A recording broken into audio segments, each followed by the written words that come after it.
Okay, I am trying to avoid having to pay a large heating bill, so I went up to Home Depot and bought some of this poly panel foam that they had.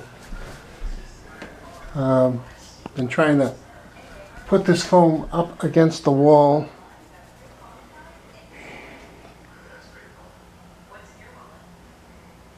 I've been cutting it to length.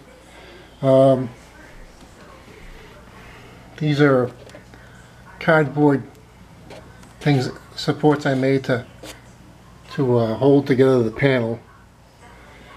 There's velcro behind here, but the velcro won't hold it. Won't hold it in the weight of it. So I have the bottom of each panel sitting on a register. It's not hot.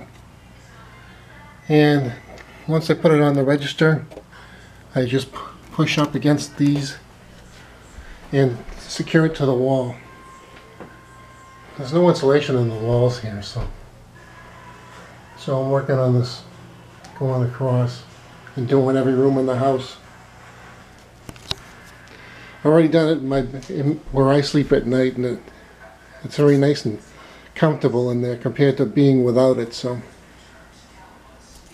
again, this is just something they call cello foam poly panel from Home Depot. It was $10.50 each one. One package of these makes one of these.